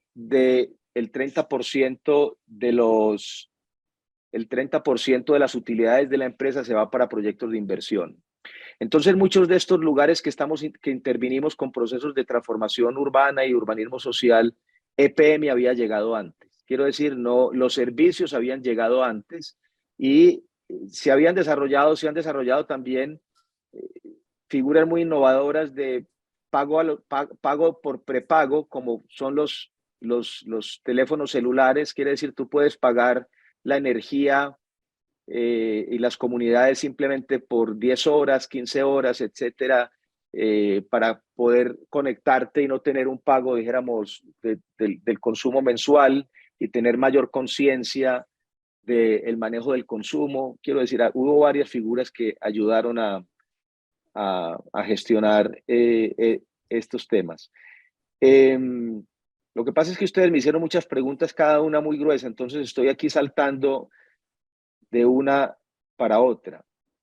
Sobre el tema de la infraestructura y cómo darle una gestión, yo creo que lo que estás diciendo tú en relación con contratar por servicios, yo creo que puede ser una solución, puede ser una de las soluciones. Yo creo que habría que testearla, probarla e iniciarla.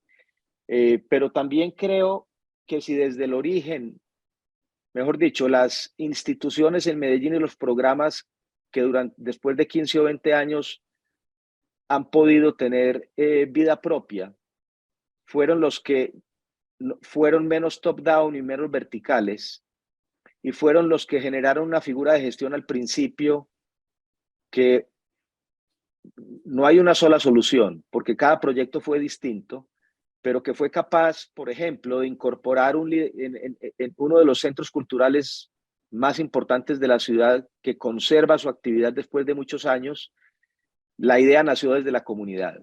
Desde hace 15 años venía la comunidad trabajando por un centro y una casa de la cultura, y lo que hizo el gobierno fue convocar a una fundación privada, al gobierno, y generar una estructura de gestión también con otra corporación cívica para darle luz a esa idea de la comunidad y que fuera la comunidad la que gestionara o cogestionara, no financiara, cogestionara esta institución cultural desde el principio, y se generó una ecología virtuosa muy importante desde el principio que ha permanecido. Y ese ejemplo de ese centro cultural durante los años ha sido mucho más exitoso que otros que fueron muy bien concebidos, pero fueron más verticales, como algunos parques biblioteca, que fueron proyectos desde el gobierno, que han funcionado, pero algunos de ellos son más frágiles al paso del tiempo y a los cambios de gobierno. Esto nos ha enseñado, por ejemplo, el Parque Explora, el Museo de Ciencia y Tecnología, fue en el origen una alianza con las universidades, los centros científicos, un programa que venía desde hace años antes de la Feria de la Ciencia, y se construye una nueva política pública que acoge ese proceso que venía desde antes en la ciudad, lo genera en un sitio que es el museo, el Parque de Ciencia y Tecnología Explora, que se convierte en el laboratorio de la ciudad, y las personas que estuvieron vinculadas desde el principio con la Feria de la Ciencia y con el diseño de Explora, y las instituciones, las universidades, hoy gestionan una institución que se ha convertido en un proveedor de servicios culturales para el mundo. Quiere decir que ya no es un museo, sino que vende servicios, diseña programas, y se convirtió de alguna manera en un lugar extraordinario y es sostenible en el tiempo. Pero eso se dio mucho por cómo se diseñó desde el principio. Otro ejemplo de cohesión social, me preguntaban ahora por los temas de violencia y cómo solucionar los temas de violencia. Yo creo que yo no soy experto en los temas de violencia, no puedo darles una única respuesta desde mi trabajo, pero desde mi trabajo sí tengo certeza que en los lugares donde se han podido generar una serie, dijéramos, de procesos de prosperidad y de mejoramiento social continuo en los territorios, combinando diferentes temas, infraestructuras, transporte público, programas, pues ahí hay menos espacio para que las milicias, de alguna manera, y los grupos ilegales existan. Ahora, la pregunta es cómo darle continuidad a esos procesos en el territorio. No pueden depender únicamente de los gobiernos, porque los gobiernos desafortunadamente no tienen continuidad todos. Entonces tienen que idear, seguramente hay que idear o tenemos que idear figuras distintas. Y ahí es donde entra toda esta conversación que tenemos todos ustedes también. ¿Cómo podemos generar alianzas y procesos y puntos de luz en los territorios que mantengan de alguna manera la continuidad en esas políticas y programas públicos? Bueno, no vamos a resolverlo aquí, pero yo creo que es un espacio que tenemos que pensar juntos y viendo cuáles políticas y programas han sido exitosos. Ahora, una última reflexión. Lo que sí hemos hecho estudios sobre esto, lo que sí genera un espacio donde hay mayores garantías de tener éxito en relación con la inversión pública y los temas de seguridad y los temas de colaboración y alianzas con el sector privado para estas zonas críticas de la ciudad, es en las comunidades donde hay más cohesión social. Quiero decir, puede que en barrios y en lugares de la ciudad que tengan problemas estructurales muy críticos, pero existe por diferentes procesos históricos o de formación una cohesión social mayor.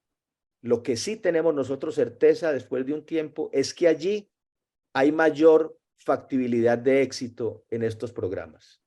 Quiere decir que, dicho de otra forma, no es los actores externos llegando únicamente con la inversión, con los programas, los que van a garantizar que se tenga éxito allí. Es muy importante lo que existe en el territorio y las comunidades que existen en el territorio desde el punto de vista de la cohesión social para tener mayor garantía de éxito y permanencia. Eso es muy importante. O sea que el tiempo, los recursos, la inversión que nos gastemos construyendo esos procesos territoriales locales nos van a ganar tiempo en el futuro para poder implementar allí inversiones y acciones. Estas son algunas de las reflexiones que puedo compartir. Excelente. Muito bem, muitas graças, Alejandro.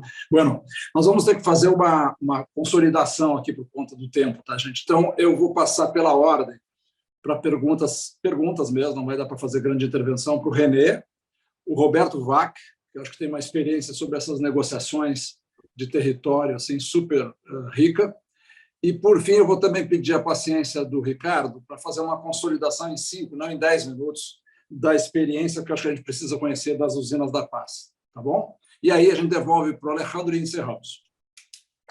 René. Alejandro, yo tuve el placer y el honor de conocer Medellín y trabajar con la gente de Ruta N. Fue una experiencia increíble. Me quedé muy impresionado y es muy divertido porque trabajaba con un montón de gringos y los gringos estaban muy arrogantes, como que estamos aquí gringos para solucionar las cosas que el tercer mundo no es capaz de solucionar. Y mi primera reacción fue, no, stop. Tenemos que aprender con ellos porque lo que hicieron aquí es un milagre. Una ciudad que era como una zona de guerra, con atentados y muertes y todo, y ahora es algo que es muy encantador. Yo vivo en São Paulo, yo adoraría replicar lo que pasó, pero creo que es muy difícil replicar porque los actores, los factores, la escala, la historia es completamente distinta. Pero mi pregunta es de mi mujer trabajó toda su vida por la ciudad en temas de urbanismo y no está más, ahora tuvo que salir, y su pregunta tiene que ver con cómo podemos, o si debemos crear nuevos centros, una nueva centralidad para evitar que la gente tenga que no sé, perder 2 o 3 horas en el subte, en el metro, en el bus. Cómo hacer con que cada comunidad sea sustentable, que tenga oportunidades de trabajo sin que tenga que salir. Y, no sé si se conoce, para mí el milagre, la novedad más importante en Brasil en los últimos 523 años es un personaje que salió de una comunidad de Paraisópolis que se llama Edu Lira. Es un hijo de su papá, estaba en prisión porque había robado bancos, pero era un liderazgo impresionante que está intentando de grassroots, es un movimiento grassroots, tornar la comunidad o la favela una cosa de museo. La pregunta es, ¿tenemos que crear nuevas centralidades? ¿Cómo hacer eso? Ok, obrigado, René. Roberto Vac, por favor. Muito obrigado. Desculpa, não consigo estar aqui com a imagem, estou em trânsito. Minha questão se observa em várias cidades uma migração para o ambiente rural, principalmente durante a pandemia. O trabalho virtual foi fortificado e com este processo uma nova relação entre as cidades e o campo foi se estabelecendo. Eu vejo um potencial muito grande de aumentar, fortalecer a conexão entre os centros urbanos e as áreas rurais, com um novo desenho de ocupação, que obviamente não é o desenho da concentração, o desenho de todas as externalidades negativas da concentração, mas sim uma relação muito mais harmônica das pessoas que hoje vivem nessa hiperconcentração com a natureza. Isso seria uma o que a gente tem chamado de uma fronteira de um bioage, né, que é um retorno da relação com a natureza. Minha pergunta é se o senhor observa algum tipo de tendência ao fenômeno similar a esse que vimos durante a pandemia, de uma migração das cidades para as pessoas viverem no campo e manterem uma relação mais forte entre o campo e as cidades. Obrigado. Obrigado a você, Roberto. Então, Ricardo, por favor. Opa, agora fechou até a câmera. Agora abriu. Está dando para ouvir? Está dando para ouvir, sim. Muito bem. José César, muito grato pela oportunidade, grato ao Tomás pelo convite. Eu quero especialmente agradecer ao Alejandro por essa abordagem tão rica em conteúdos e que sempre nos traz provocações de aprendizagem.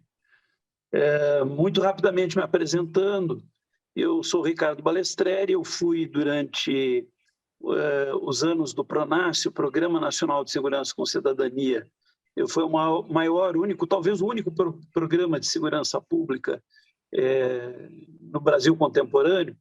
Eu fui o secretário nacional de Segurança Pública e o PRONASSE se inspirou muito nas experiências da Colômbia. Fizemos, inclusive, várias incursões, várias visitas à Colômbia para aprender mais com as experiências de vocês.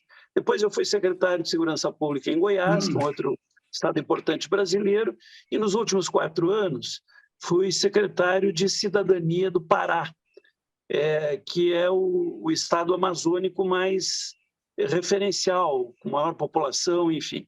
E no Pará instalamos uma experiência chamada Territórios pela Paz e também, consequentemente, as Usinas da Paz, né? Quero dizer aos amigos e ao Alejandro que eu acredito que o Lavoisier tinha razão, quer dizer, nada se cria, nada se perde, tudo se transforma, né? Então, nós realmente aproveitamos o conhecimento das experiências de Medellín e Bogotá, aproveitamos o conhecimento das experiências do PRONASSE, que foi um programa de grande sucesso no Brasil, aproveitamos as experiências dos Compás em Recife, do todo o período inicial de sucesso das UPPs, né? Enfim, outras experiências que nos serviram de base para que a gente estruturasse aqui no Pará, lá no Pará, na verdade, eu estou em São Paulo, esse programa Territórios pela Paz. Esse programa se compôs de 3 grandes fases. A primeira grande fase foi um planejamento intersetorial, o que no Brasil, Alejandro, é uma coisa muito rara. No Brasil não se planeja. De maneira geral, na gestão pública brasileira, se considera planejamento uma perda de tempo. Nós planejamos, José César, durante 5 meses, com mais de 30 secretarias e órgãos. E a pergunta que a gente mais ouvia era quando é que nós vamos começar a trabalhar, né? Porque no Brasil, planejar não é trabalhar, né? Então, nós planejamos intersetorialmente em governança horizontal durante 5 meses. Durante mais ou menos 1 ano e meio, nós instituímos um programa guarda-chuvas, que foi o Territórios pela Paz, que metaforicamente nós chamamos de criação da alma. Nós não quisemos criar estruturas físicas. Inicialmente, o Brasil tem uma má experiência com criação de estruturas físicas que não se enraizaram na consciência e na credibilidade popular.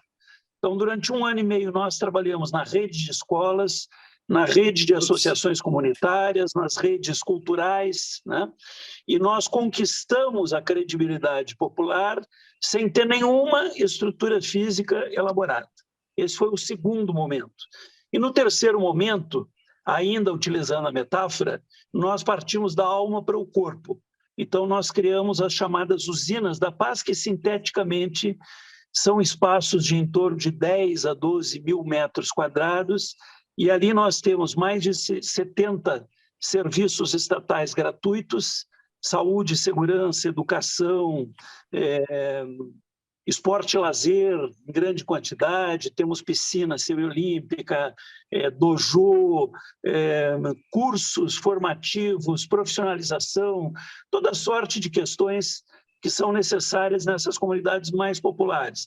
Essas usinas estão encravadas nas favelas, da cidade de Belém e em 2 cidades do interior do Pará, né?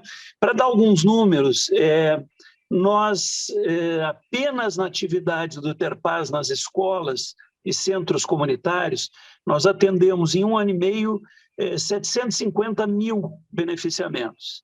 Se a gente juntar com as usinas, em 4 anos, nós fizemos quase 2,5 milhões de beneficiamentos, em territórios que correspondem a 500 mil pessoas, conforme os dados do Instituto Brasileiro de Geografia e Estatística. Esses territórios foram escolhidos com base em elementos científicos fornecidos pela segurança pública. A nossa experiência tem um link muito forte com a segurança pública. Um dos teóricos que a gente usa como referenciais é o Robert Putnam, e o Putnam nos chama a atenção de que não há desenvolvimento, não há possibilidade de rompimento das amarras para a classe popular sem segurança pública. Nós temos que considerar a segurança pública um direito humano, né? E particularmente porque sem segurança pública nós temos uma interdição de todos os demais direitos. O direito de associação, o direito de livre ir e vir, o direito de empreendedorismo econômico popular e assim por diante. Então nós temos um forte link com segurança pública, nós entramos primeiramente com a polícia muito bem preparada para isso, tivemos que desmontar barricadas de concreto do crime organizado que detinha um grande domínio de parte desses territórios e conseguimos fazê-lo sem nenhuma baixa, nenhuma morte de lado nenhum, nenhuma denúncia de tortura, nenhum abuso, e assim chegamos bem com a nossa polícia nesse sentido. Saturamos policialmente num primeiro momento, aproveitando até o conhecimento que já foi muito bem citado aqui pelo Gerson, do momento inicial das UPPs no Rio de Janeiro, mas procuramos não cometer aquele erro que o meu querido amigo Mariano Beltrame, que era o secretário de Segurança do Rio à época, de grande competência, o Beltrame já avisava, quer dizer, nós saturamos com polícia, mas nós não saturamos de água, não saturamos de luz, não saturamos com escola de qualidade, não saturamos com oportunidades de empreendedorismo, não saturamos com cursos de formação, não saturamos com empregos, nós só entramos com a polícia. E ele sempre me dizia, Balestreri, a polícia está fazendo um bom trabalho nesse período inicial, mas a polícia sozinha não faz transformação social. Então é importante que a UPP social chegue também. Infelizmente no Rio não chegou e nós conhecemos as consequências. Então essa experiência nossa, ela teve esses 3 grandes momentos: o planejamento intersetorial, a criação de uma rede comunitária reconhecida pela população e, ao final, e apenas ao final, a implementação de um parque, eu diria, de equipamentos públicos. Foram 9 usinas construídas. Essas usinas são equipamentos grandiosos, mas eu diria que já chegam reconhecidas pela população. A população já se apropria imediatamente delas, porque já havia se apropriado anteriormente do movimento Terpaz, que foi criado, né? E começando a conclusão, eu diria o seguinte: nós utilizamos critérios para isso. O primeiro foi a escolha dos 9 territórios mais violentos e criminais do estado do Pará. Mas, ao lado disso, você disse algo, Alejandro, que me agradou profundamente. Ao lado de serem os 9 territórios mais violentos e mais criminais do estado, contudo com populações extremamente criativas e trabalhadoras, nós também colocamos um segundo critério, que era o critério da coesão social. Onde é que tem mais associações comunitárias, onde é que tem mais trabalho articulado, onde é que tem mais organicidade da população na reivindicação dos seus direitos. Com isso, a experiência foi muito bem sucedida. Nós utilizamos alguns princípios, rapidamente citando, né?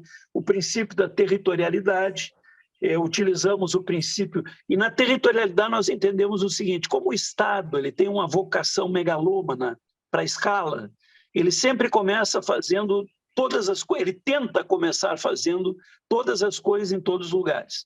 E nós acreditamos, o grupo que gestionou isso até janeiro deste ano, ele sempre acreditou que essa super escala é uma prova de falta de seriedade. É preciso que a gente comece em territórios escolhidos por critérios, e eu diria que aí, como em ondas concêntricas, isso vai se espalhando com a prudência do tempo e do bom planejamento para mais lugares. O Estado, obviamente, não é uma ONG, ele tem que trabalhar com escala, mas ele não pode dar, digamos, seu ponto de start a partir da escala. A escala é algo que vem, que se constrói, não algo que se decide, né, que se declara, né?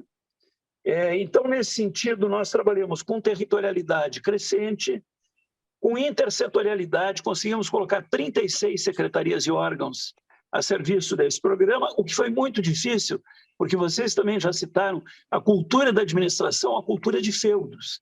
Cada secretaria é um feudo, cada secretário é um senhor feudal, cada uma tem o seu próprio programa, sua própria logo, faz o seu próprio trabalho.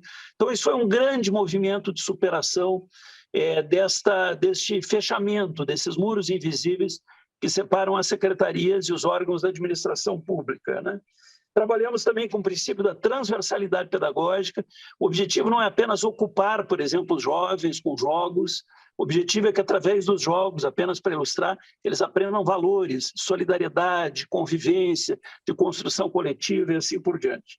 Trabalhamos com um princípio importantíssimo, que é da cogestão entre Estado e sociedade organizada, né? E esse princípio é muito difícil de trabalhar, porque o Estado não está acostumado a dividir a sua autoridade com a comunidade, mas nós conseguimos implementar aqui em algumas comunidades fortemente o princípio de cogestão, e por isso cada usina tem um perfil diferente. E trabalhamos também com uma proposta de levar a autonomia popular. Eu acho que é a coisa mais difícil para os estados. Levar ao destutelamento a população, o destutelamento do Estado. O Estado, normalmente, quando trabalha, ele tem sempre uma expectativa de tutelar a população, às vezes tutelar até para o bem, né? Mas nós trabalhamos com a perspectiva, essa freiriana, enfim, piagetiana, da formação da autonomia moral e da autonomia intelectual daqueles que participaram das experiências. Bom, termino dizendo o seguinte: isso foi um sucesso, está sendo um sucesso absoluto, e, obviamente, o sucesso absoluto ele puxa questões complicadas. Então, achei muito importante quando o Gerson lembrou, na trajetória das UPPs, que o hipercrescimento repentino das UPPs é um dos fatores explicativos do seu fracasso, né? Eu sou historiador, nós historiadores dizemos que os impérios todos fracassam por serem impérios, né? E por crescerem em demasia e em rapidez desmesurada, não levando em conta que esses processos deviam ser melhor planejados. Então, quando uma política pública de inclusão social dá certo, o de urbanismo social aqui, como estamos falando, né, há uma tendência disso gerar um tal sucesso entre prefeitos, deputados, senadores, enfim, que se faz logo a tentação de uma mega expansão dessa experiência, sem que se tenha os recursos humanos, o capital humano e o capital econômico para dar conta de tudo isso. E aí é uma perda de qualidade. Eu não estou aqui falando apenas do Pará, eu estou falando de uma das razões do fracasso de grandes experiências bem-sucedidas em muitas partes do planeta. E, por fim, o sucesso também todo leva a uma tendência à politização. Quer dizer, você, quando tem uma experiência pública muito bem-sucedida, o grau de interesse da política profissional sobre ela aumenta muito.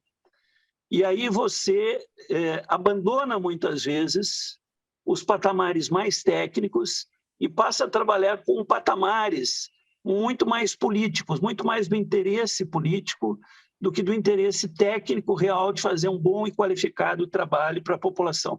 Isso também não é a realidade particular do Pará, eu acho que essa é uma realidade também de todos os lugares onde se implementam essas experiências. Mas eu dizia lá em cima, eu só não queria perder, quando eu dizia que o Lavoisier nos propunha que nada se perde, nada se cria, tudo se transforma, eu dizia o seguinte: nós precisamos conhecimento comparado, isso é fundamental, nós precisamos olhar para todas essas experiências, não tem nenhuma vergonha de imitar é uma palavra que não é a mais adequada, né? Mas de seguir o rumo daquilo que foi bem sucedido e de evitar os erros que foram cometidos, e todo mundo comete erros. E, por fim, eu queria dizer o seguinte: um processo de expansão e de escala, né? Ele exige sempre um plano estratégico.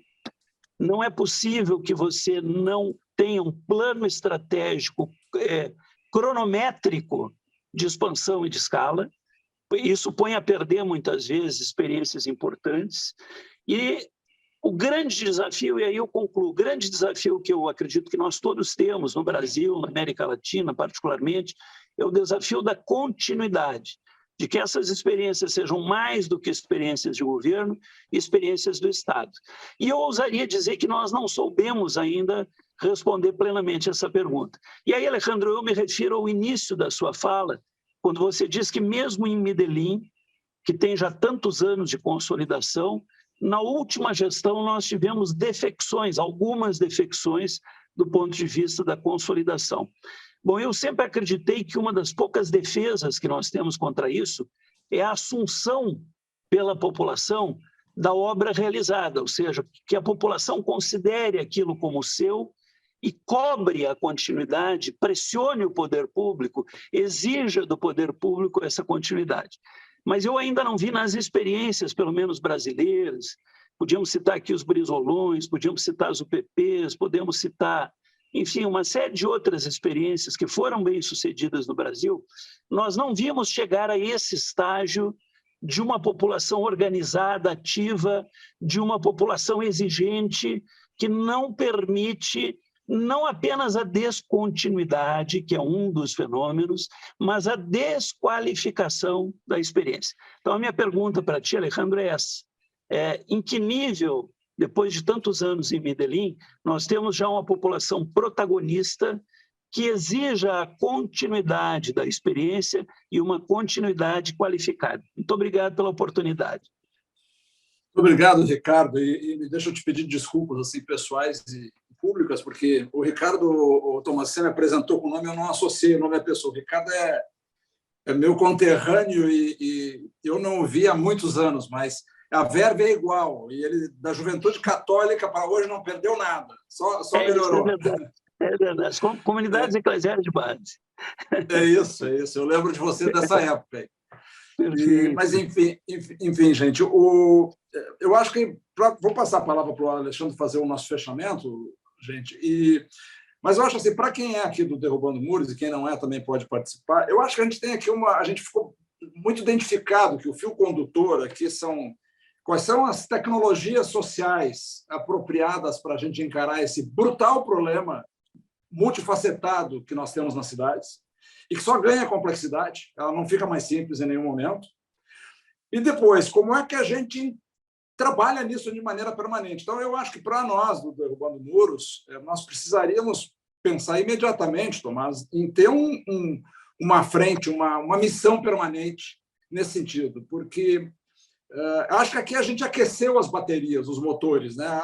As informações compartilhadas pelo Alejandro e, digamos, reforçadas pelas intervenções demais, mostram isso. Quer dizer, nós mesmo quando a gente identifica a oportunidade da melhor prática, a gente ainda não aprendeu como protegê-la, como escalá-la. E esse é um aprendizado contínuo. Então, eu acho que nós temos agora um momento particular no Brasil que, dado que tem um governo que não tem muitas práticas estruturadas e consolidadas nessa área, a não ser slogans e vocações desse tipo, eu acho que aqui tem uma oportunidade de se apresentar políticas públicas e inovações experimentalistas, talvez. Eu acho que aqui tem um componente também de experimentação daquilo que pode dar certo, de crescimento gradual, que alguém tem que propor. Alguém tem que dizer assim, independente dos grandes legados que nós temos, alguém tem que atravessar a rua e propor e desafiar isso. Eu acho que a gente poderia puxar um pouco dessa responsabilidade permanente para, pelo menos, a gente compartilhar nossas angústias e nos reforçarmos, Tomás.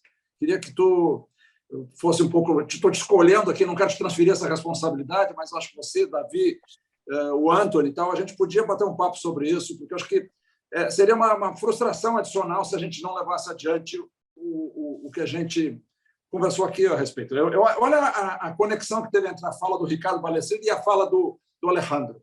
Quer dizer, essa coisa de nutrir o território, criar a alma antes de sair botando em infraestrutura e gastando em obra, como mencionou o Gerson. Quer dizer, é serviço para essa população, que eu acho que a gente precisa ter serviço permanente, a dignidade transformada em trabalho efetivo. E aí nós vamos ter os outputs aí na forma de melhor segurança e indicadores sociais todos, mas essa frustração que em algum momento passou, Alejandro, de sua, de ver um trabalho que vocês investiram uma vida, de repente, numa gestão mais oportunista, ser comprometida, isso é a nossa experiência também, né? Tenho certeza que a nossa identidade aqui é a mesma. A gente tem um solavanco de boas práticas e logo vem uma sucessão. Eu estou vivendo isso aqui na minha cidade agora. Então, acho que a gente deveria levar isso um pouco mais adiante e assumir essa natureza descontínua e frágil de que as boas práticas são cercadas, para que a gente, com essa limitação, a gente possa trabalhar permanentemente. É meu apelo aqui para a nossa turma do Derrubando Muros, que tem a ver com o tema urbano, e fica o convite para os demais colegas que não são, também quiserem se juntar a nós. Alejandro, muitíssimo obrigado. Eu vou devolver a palavra para você, fazer o fechamento da reunião. E adorei te conhecer, eu já tinha ouvido muito falar de você, em particular de parte do Tomás, mas já tinha lido muito também sobre você. Então, muito obrigado em nome de todos aqui na nossa reunião. Bueno, José, Tomás y todos, muchas gracias por la invitación. Yo creo que ya nos hemos alargado, no sé qué horas son, qué horas tienen ustedes allí. Já estouramos os nossos tempos, mas você fecha com o tempo que você precisar. Fique à vontade. Bueno, no, simplemente voy a hacer 2 o 3 comentarios de cierre, no voy a ampliarme sobre las últimas preguntas. Yo creo que Ricardo plantea una reflexión muy importante y nos comparte un proceso que yo no conozco, pero bueno, yo creo que ahí hay temas que podríamos conversar y tener de alguna manera una reflexión muy profunda. Y sobre el comentario de Roberto sobre la ciudad y campo, creo que siendo muy importante, yo creo que es una reflexión prioritaria hoy y que el COVID la ha hecho visible. Creo que hace parte de otra conversación. Quiero decir, el tema de la relación ciudad-campo abre otra conversación que siendo muy importante, pues no tenemos tiempo hoy de desarrollarla bien y no tendría yo tiempo de compartir mi pensamiento sobre esto, pero es muy importante. Voy a cerrar con lo siguiente. Dijéramos que durante los últimos tiempos nosotros hemos estado trabajando mucho y cada vez más en relacionar los temas del clima, los temas de ambiente y los temas de riesgo en relación con las comunidades. Cuando se habla sobre temas de cambio climático y temas ambientales en nuestras ciudades, normalmente las situaciones más críticas las viven las comunidades frágiles y marginales. O sea que hay una dimensión de justicia ambiental que es prioritaria hoy en día. Y hay una agenda global en la cual se consiguen recursos importantes a nivel internacional ligando la dimensión del clima con los temas de justicia ambiental y justicia social. Lo menciono simplemente porque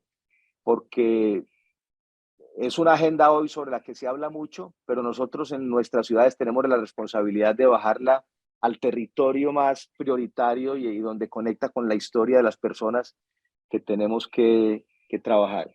En ese sentido, estamos, por ejemplo, aquí está pues mi amigo y el amigo de ustedes, seguramente también Pedro Enrique de Cristo, que con él estamos conectando una iniciativa que estamos trabajando en Colombia sobre las ciudades amazónicas. Hay una situación crítica en el Amazonas colombiano y mucho más seguramente en el Amazonas brasilero, y Pedro también me ha invitado a mí a pensar en esta idea también del urbanismo climático para algunos retos que se presentan en las ciudades brasileras. Pero lo que quería poner aquí sobre el centro o por lo menos uno de mis últimos comentarios, es que hay una agenda muy importante que conecta los temas de gestión de riesgo, los temas de resiliencia climática, los temas ambientales, los temas de inundaciones, los temas de calor, los temas de contaminación de aire con las poblaciones más frágiles y más críticas. Y ahí hay una dimensión muy importante de trabajo. Y ya para cerrar, quiero comentar algo que tiene conexión con lo de Ricardo y con algo que hablábamos. El reto de la continuidad. Sin duda tenemos que pensar en que los escenarios sobre los que trabajamos nosotros no son los ideales. Tenemos que definir estrategias para gobiernos, etcétera, ambicionando que tengan continuidad, pero que tenemos que tener también una serie de herramientas y de políticas muy robustas que seamos capaces de implementar, de conectar y de gestionar, que funcionen posiblemente no de forma perfecta, pero que tengan la capacidad de continuar los programas y proyectos, sobre todo en aquellos sectores más críticos de la ciudad. Y sin ninguna duda, la herramienta fundamental para lograr que políticas y proyectos tengan continuidad no es la única, pero las comunidades locales, la capacidad local, la inteligencia local, las economías locales o las instituciones, diferentes instituciones que tienen programas en esos territorios, tienen que ser aliados fundamentales del diseño de los procesos nuevos, para generar de alguna manera unas ecologías y unas dinámicas que puedan crecer y expandirse en el tiempo y que puedan también generar nuevas conexiones, aunque no sean las que nosotros imaginamos. Entonces, yo creo que ahí tenemos una agenda muy compleja y dijéramos muy importante, pero nuevamente para mí doy las gracias, es un privilegio y creo que esta conversación, pues simplemente que sea eso, una conversación que sigamos construyendo juntos, con el mayor interés de mi parte y lo que podamos conectar nosotros. Vuelvo y repito, desde México o desde Colombia, me encantaría seguir conectando y contribuyendo, dijéramos, a que sigamos avanzando. Muy generoso, Alejandro. Muchísimas gracias. Yo voy a pedir a Tomás después que comparta las referencias de los problemas imposibles con el autor. Muy bien, perfecto, yo te lo paso. Me quedé muy curioso. Okay. Pero esos son nuestros problemas.